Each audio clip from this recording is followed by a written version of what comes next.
Ustaz Abdul Karim Ilambre, marami pong salamat sa kanya dahil sa kanyang kooperasyon upang sa ganoon matanong natin ang isa sa mga kibarul ulama para magbigyang linaw ang tinatawag na isyu na ito.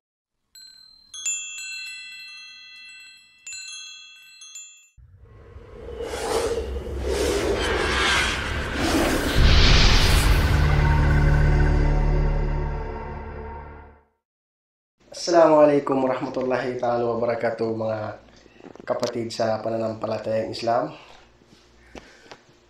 Kasama po natin ngayon si Ustaz Alimuddin. Atin pong siyang tanungin kasi ngayon meron tayong kumbaga mainit na issue.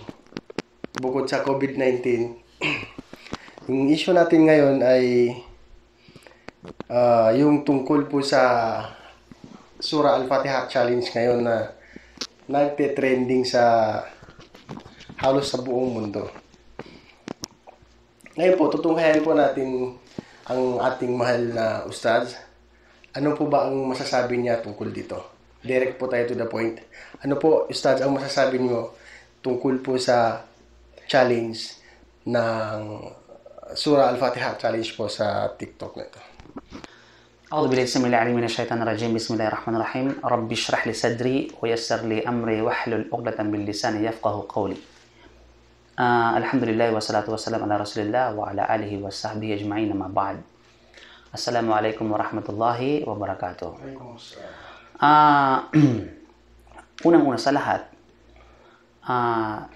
tayo ngayon ay nabuhay sa panahon na napakaraming fitna. Tayo ngayon ay napapaligiran ng iba't ibang klase ng fitna. At ang pinaka naapektuhan ng fitna na ito, karamihan sa mga Muslim sa panahon ngayon, ay walang iba kundi ang mga kabataang mga Muslim.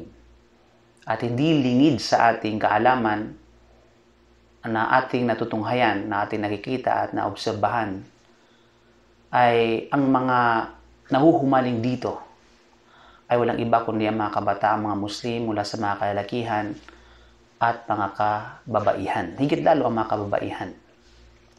Ang ating tunutukoy dito na fitna ay walang iba kundi ang fitna ng social media, na kung saan unti-unting nawawala ang mga Muslim, ang mga kabataang mga Muslim, papalayo sa Islam, papalayo sa Quran, papalayo sa sunna ni Propeta Muhammad sallallahu alaihi wasallam. Higit lalo ang pagbabasa ng banal na Quran, ang pagsasaulo ng banal na Quran. Mas maraming mga Muslim sa panahon ngayon ang nahuhumaling sa social media, Facebook, TikTok, o ano pa mang katulad nito, kaysa sa pagkahumaling nila sa pagbabasa at pagsaulo ng banal na Quran.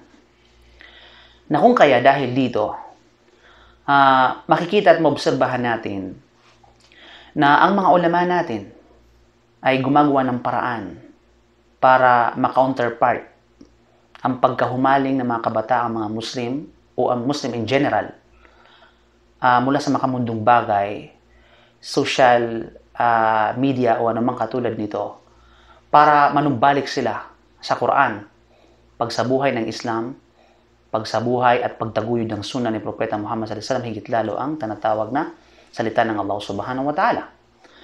Na kung kaya napag-isahan nila, higit lalo ng mga Islamic country katulad ng Saudi Arabia, katulad ng Egypt, katulad ng Dubai at iba pa, Indonesia at iba pa, mula sa mga scholar na ito, mga contemporary scholars, sila ay nakapag-isip ng mga bagay-bagay na nakakabuti sa umma Islamiyah, para manumbalik ang mga Muslim, ang mga kabataang Muslim sa pagkakahumaling sa banal na Quran, pagkakahumaling sa sunnah ni Propeta Muhammad sallallahu alaihi wasallam, pagsaulo ng mga ito.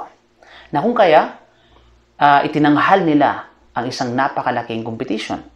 Alam natin yan, ang bawat isa sa atin, ang Quran competition. Diba? Nagkaroon ng, sabihin natin, nagkaroon ng malaking presyo, which is napaka-malaking tinatawag na prize, malaking gantimpala ang sino mang makakuha ng first place sa pamamagitan ng pagsaulo, either entire Quran o kay juz by juz mula sa banal na Quran. Diba? limpak-limpak na mga salapi ang ampara sa sino mang nanalo sa competition na ito. Now, although may mga ulama ang bumabatikos sa bagay na ito na sinasabi na hindi pwede pagkakitaan ng Quran. I mean, hindi pwede na ang isang tao ay makakuha ng salapi, makakuha ng tinatawag na material sa pamamagitan ng Quran. At yan ay nakalagay sa kanilang mga tinatawag na fatwa, sa kanilang mga sinatami o komento, sa kanilang mga opinion, mayroong kaakibat na justification, may kaakibat na dalil. Subalit, mas nangingibabaw sa karamihang contemporary scholar sa panahon ngayon, ang pagkakaroon ng pag-ahayag mula sa kanilang opinion na ito pinahintulutan. Na ibig sabihin na pwede na magkaroon ng competition, Quran competition na kaakibat, meron tinatawag na premyo sa sino mang nanalo rito. Sa kadahilan na ang tinatawag na purpose nila ay para ma-counterpart itong malaking fitna na kung saan nababalot sa mga kabataan ngayon. Para manumbalik ang mga Muslim, in general, ang mga kabataan ngayon papunta sa pagsaulo ng Quran. At yan ay tahakkaka. Ibig sabihin, ito ay nangyari at naisakatuparan, alhamdulillah. Yun ang kanilang hangarin doon, wala nang iba pa. Hindi para sa kanilang mga sarili, kundi para sa itinatawag ng mga Muslim na iba't ibang lahi. Dahil nakikita natin sa panahon ngayon, tayo ay nabubuhay sa napakalaking fitna, ang fitna ng social media. Ang fitna ng makamundong bagay, mga kapatid sa panampalatayang Islam. Kaya napag-isipan nila, at ito ay naitatag, alhamdulillah, sila ay nagtagumpay. Na kung kaya, ang nasasabi natin na maaari natin i-relate yung bagay na ito which is sa issue ngayon, mga kapatid sa panampalatayang Islam, na may kinalaman sa tinatawag na Quran Challenge, ika nga. Diba? In my humble opinion, para sa akin, at ang opinion na ito ay akin, walang kinalaman ng ibang tao. Kung ako may nagkamali, patawarin ako ng Allah subhanahu wa ta'ala. Subalit para sa akin, mga kapatid, ang sinasabing Quran competition, Fatiha competition, o kaya Suratul Baqarah competition, o ano pa mang competition na ito, nagkakaroon ngayon ng pagtatalo-talo sa social media patungkol sa issue na ito. Patungkol sa Fatiha competition. Reality speaking, ang word na competition, challenge pala, sorry. Diba? Either Al-Fatiha challenge, o Al-Baqarah challenge, Quran challenge, ika nga. Subalit ang realidad, ang word na challenge, ginagamit natin ito. Hindi lang ito gumagamit sa mga non-Muslim. Mga Muslim gumagamit na tinatawag na word na challenge, ginagamit sa tinatawag na challenge sa larangan ng anumang mga bagay na tinatawag na challenge. Ibig sabihin, ang paggamit ng challenge, hindi ito ginagamit ng mga non-Muslim. In particular, ito ay gamit at tinutukoy dito ay tinatawag na pangkalahatang mga tao. So bakit natin ipaparticular ang challenge doon sa mga non-Muslim? At sasabihin natin, pag gumagamit tayo ng challenge, at sasabihin natin ito ay gawain ng mga tinatawag na hindi mga Muslim. Diba? Pangalawa sa bagay na ito, the problem is, kung kaya nating i-interpret ang word na challenge sa tinatawag na kasamaan o sa negatibong tinatawag na interpretasyon, bakit hindi natin gamitin sa positibong interpretation ng tinatawag na challenge? Diba? So, ibig sabihin, maaari nating gamitin at i-interpret ang word na challenge in a positive way. Maaari natin sabihin, challenge, the meaning, it is a competition. Because kapag meron tinatawag na competition, it is challenge. Nagkaroon tinatawag na challenge. Ang problema sa mga tao, ibang mga tao ay inililimitan nila yung kahulugan, yung definition, yung pagpapakahulugan ng challenge sa isang bagay. Na kung saan ito'y tinatawag na negatibo. Diba? Na kung saan, kung maaari mong gamitin sa negatibong interpretasyon yung word na challenge, bakit maaari namang gamitin at wala namang magbabawal na pwede mong gamitin yung word na challenge in a positive way. Diba? So, na kung kaya, ito yung nakikita ng mga ibang mga kapatid natin na yung pag-challenge sa pamamagitan ng Quran to encourage everybody. Okay? Hindi lamang challenge itself, but in a way na ito ay isang encouragement, hath, sa tinatawag na Arabic, para sa mga kabataan, mga Muslim sa panahon ngayon, dahil nga sila ay habalang-abala sa social media, sa paggamit ng TikTok, sa paggamit ng Facebook, anumang katulad nito, sa mga walang kwentang bagay, sa makamundong bagay, sa mga walang kaparakan na bagay. So bakit hindi nila gamitin ika nga sa kabutihan, sa pagbabasa ng Quran, sa pagpapalaganap ng Islam, bilang challenge sa kanila. Di ba? So, yun po yung akin tinatawag na may humble opinion na ito ay walang problema. As long as magkaroon ng magandang layunin ang sino mang tumanggap ng challenge na ito. Diba? At doon sa mga nagsabi na kung saan ay i-challenge ko kayo, nang ibig sabihin, maaari nating i-interpret ito na ipakahulugan bilang ay isang encouragement sa tinatawag na ibang tao para gumawa ng kabutihan, manumbalik sa Quran, manumbalik sa Sunnah, manumbalik sa pagsaulo ng Quran, pagbabasa ng Quran, na katulad ng ginawa ng mga scholar na kung saan inaprubahan nila ang Quran competition dahil yun yung ang hangarin nila. Allahu a'lam. MashaAllah, barakallahu fik ya Ustaz. Napakagandang opinion nga. Napakagandang opinion po ang ibinahagi sa atin ng ating mahal na Ustaz. Ustaz, ano po ba yung magiging epekto nito sa yung challenge na po ito? Ano po ba yung magiging epekto nito sa mga Muslim at siyempre sa relihiyong Islam? Meron po ba itong magandang maidudulot? Unang-una, ang epekto kasi yan pakatandaan natin, walang epekto na ito ay nangyayari bago ang pangyayari, bago ang kaganapan. Malalaman natin ang epekto ng isang bagay kapag ito ay natapos ng gawin. Subalit, maaari nating mag-conclude based on the takdir, based on the tinatawag na pagtatansya hinggil sa flow, ika nga ng pangyayari. Walang duda, maaaring, pakatandaan natin in general, ang paggamit ng social media, malaking epekto ito sa sambayanan. Diba? Dahil sa social media, ay nakakuha tayo ng mga balita, nakakasagap tayo ng mga balita, nalalaman natin kung ano yung mga pangyayari. Diba? Nakagamit sa pamamagitan ng social media, nakagamit ang kasamaan, ang katiwalian, ang corruption at iba pa, kung anumang katulad nito. At the same time, in the other side, nakagamit ito sa kabutihan, nakagamit ito sa tinatawag na sabihin natin ay improvement ng tao, o anumang katulad nito. Subalit sa isang tinatawag na Muslim, kinakailangan maging maingat siya sa paggamit ng social media.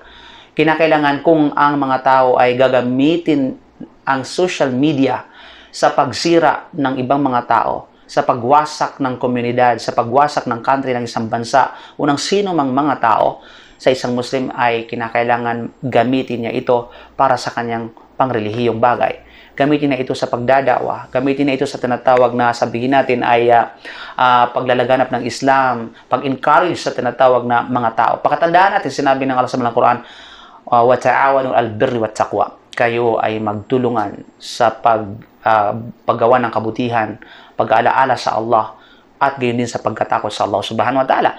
And ang pagsabi na okay, ang pag-challenge ika nga ng isang Muslim sa iba pang mga Muslim sa pamamagitan ng pagbabasa ng Quran, ang gamit ang social media, halimbawa, gamit ang Facebook, gamit ang tinatawag na TikTok, anumang klase ng application, ika nga, in the sense na ito ay encouragement, ay tunay na ito ay tinatawag na pagtulong, ika nga pagtulungan sa kabutihan at pagkatakot sa Allah subhanahu wa ta'ala.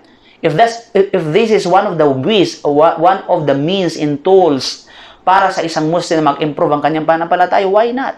Diba? So, maaring sa ganung bagay, ika nga, pag ginawa ng mga Muslim ito in a positive way, ito nakakabuti sa ummah, nakakabuti sa pangkalahatan mga Muslim sa panahon ngayon. Diba? Nagpapaalala sa kapatiran natin, sa bawat isa sa atin, yung bagay na ito. Kasi tayo ay nagkakakita-kita, tayo ay nagkakasalamuha-salamuha sa pamamagitan ng social media. Walang iba pa. Nakikilala natin ibang tao sa pamamagitan ng social media. Napapaalalahanan natin yung ibang mga kapatid natin sa pamamagitan ng social media. Di ba?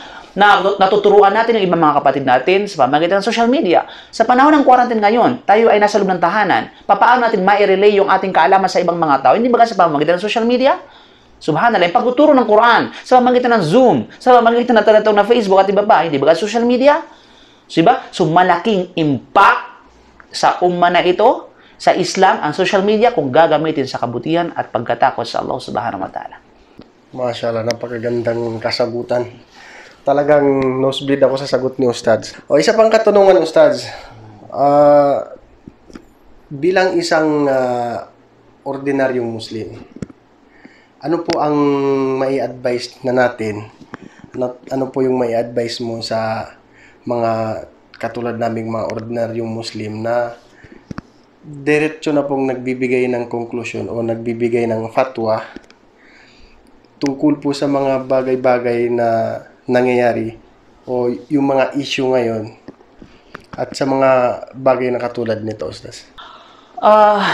Unang-una, payo ko sa aking sarili na kung saan ay at sa ating lahat, unang-una kinakailangan sa lahat ng bagay, katakutan natin ng Allah subhanahu wa ta'ala. Katakutan natin ng Allah sa pamamagitan ng ating pananalita at sa pamamagitan ng ating mga kinikilos at ginagawa. Sabi ng Allah, wala takfu ma laysa laka bihi ilm. Huwag na huwag kang magsalita nang wala kang kaalaman.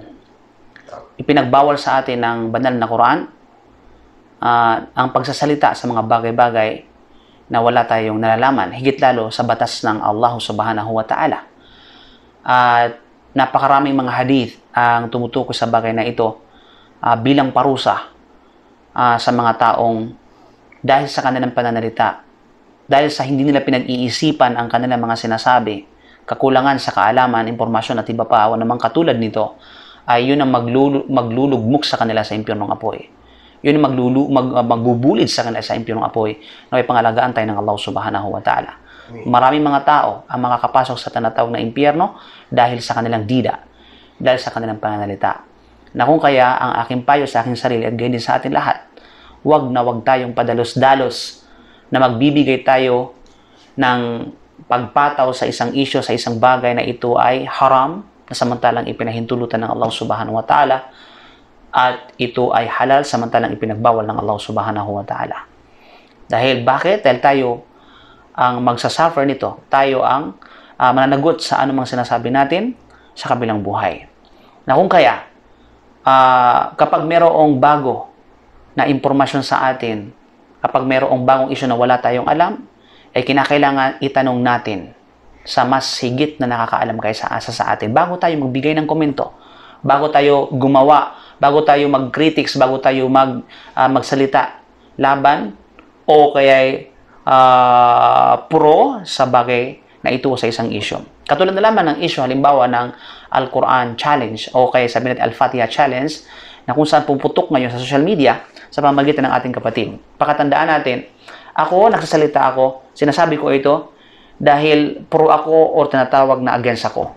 Nililinaw natin at kinakailangan natin linawin yung mga bagay-bagay. Wala akong ugnayan kay Ustad Ahmad Javier, maliban na lamang ng pagkakaalam ko na siya'y kapatid ko sa Islam. At yun lang. Yung challenge na ito, yung Quran tinatawag na challenge, o kay Al-Fatiha Challenge, bago ako nagbigay ng komento, pinakinggan ko yung mga ulama na mas nakakaalam sa atin sa bagay na ito at tinanong namin ika nga at pinaliwanag nila. Pinaliwanag namin yung mga bagay-bagay at paano yung punot dulo ng issue na ito. At pagkatapos ito yung kanilang mga kasagutan. Ang sagot nila, isa sa mga tinanong namin, alhamdulillah, jazakallahu kay Abdul Karim Ilambre, dahil sa kanya ay nalaman natin yung opinion ng isa sa mga qadi, malaking kibarul ulama, ika nga naging estudyante na Sheikh bin Baz, rahimahullah. At siya ay qadi noon dito sa Makkah o ng Jeddah at laging sumasama sa Hajj. Alhamdulillah, ito ay opinion, ika nga, o sabihin natin, pananaw ni Sheikh Ad-Doktor Saleh Abdullah Druwaish. Okay? Saleh, Sheikh Ad-Doktor Saleh Abdullah Ad-Druwaish. Na kung saan ay, nung tinanong namin sa pamamagitan ni Abdul Karim Ilamri sa Riyadh, at nasamantala si Sheikh Abdullah ngayon nandito sa Makkah, ay tinanong namin yung issue nito, sabi na, sino nagsabi na haram? Sino nagsabi na haram? Wala akong alam, ika nga na pwedeng sabihin yun na tinatawag na haram.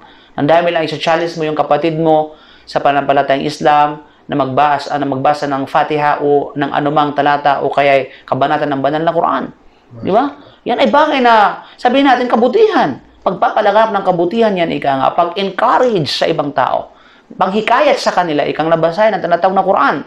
Subalit, ang bilang karagdagan dito, mag-ingat doon sa mga tumatanggap ng challenge. Yun ang masasabi natin dito. Mag-ingat sa mga tumatanggap ng challenge. Yung bang tatanggapin niya yung challenge, hindi sa makamundong bagay yung kanyang layunin.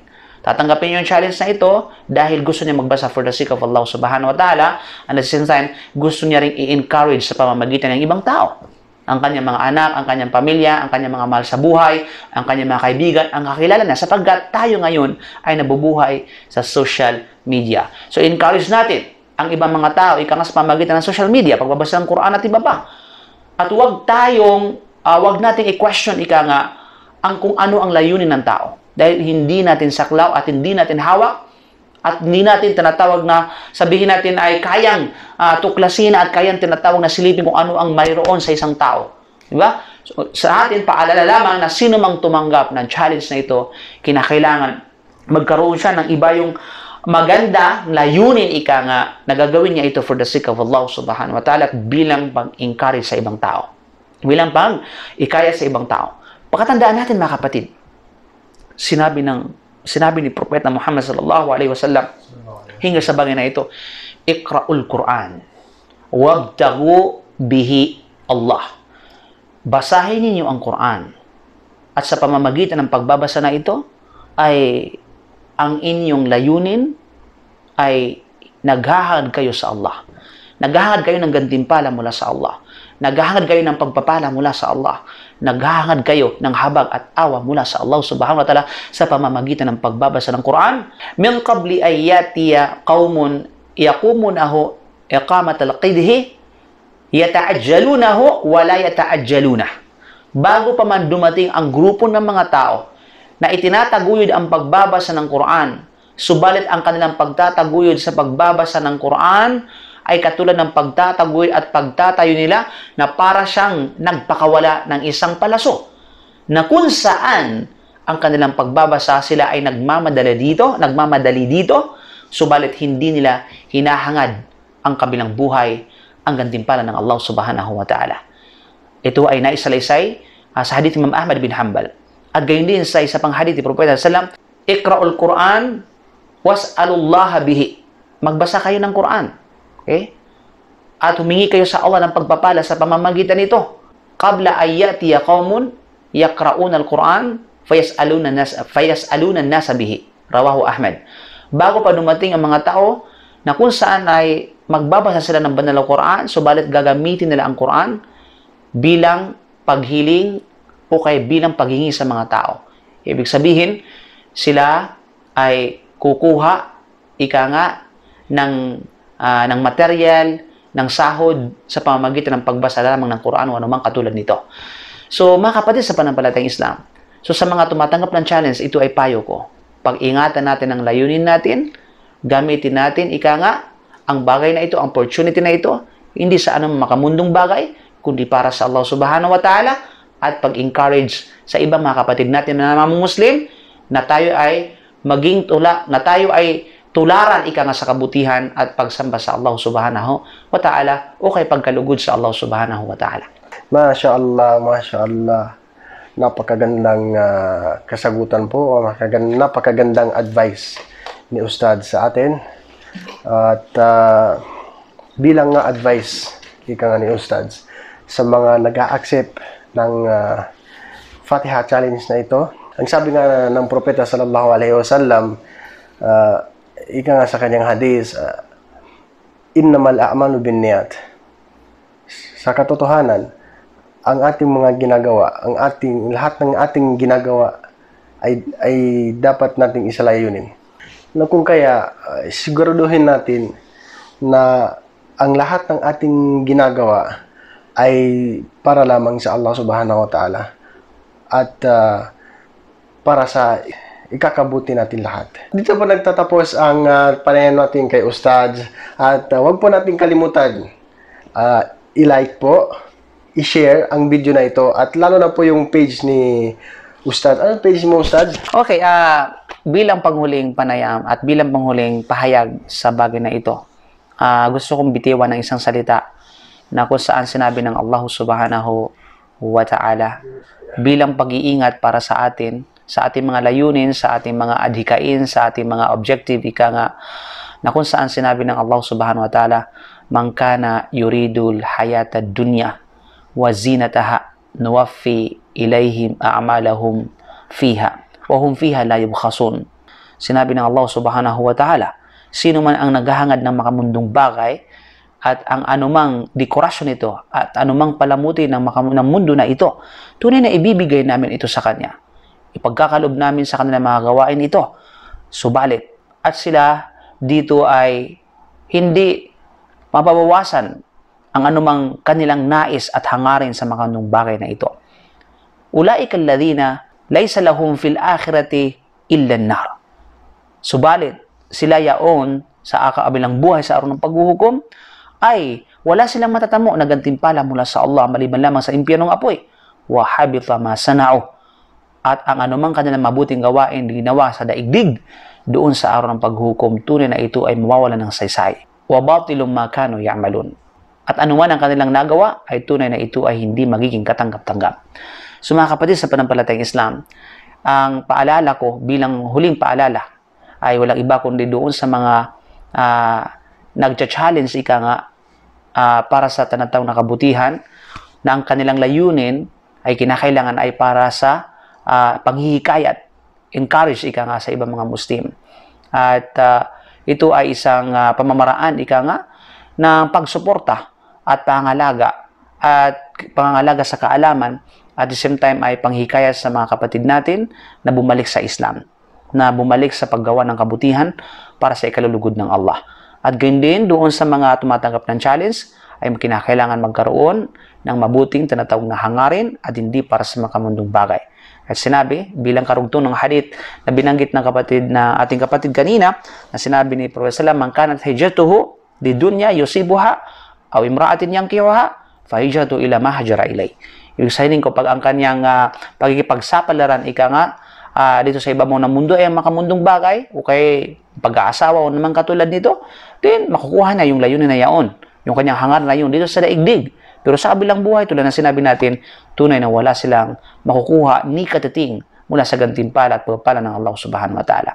Na kinakailangan para sa bawat isa sa atin, kinakailangan ay magkaroon ng responsibility pagdating sa ating layunin, na ito ay pag-ingatan natin at naway igawad sa atin ng Allah subhanahu wa ta'ala ang magandang layunin, ang magandang hangarin, at naway gawin tayo ng Allah subhanahu wa ta'ala na tayo ang magiging ehemplo sa kabutihan, na tayo magiging tulay sa paggawa ng kabutihan at paghihikayat sa ibang tao para sa kabutihan, para sa Allah.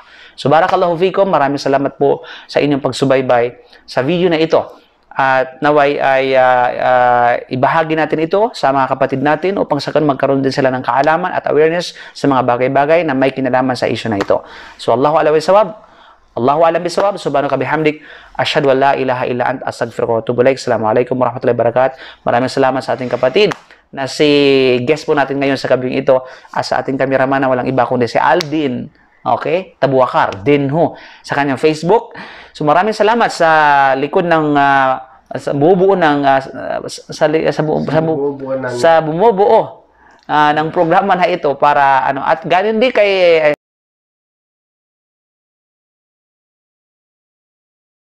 Thanks for watching. Drop a like, leave a comment, and don't forget to subscribe my YouTube channel, Alimuddin Onofre Ilyas. Thank you.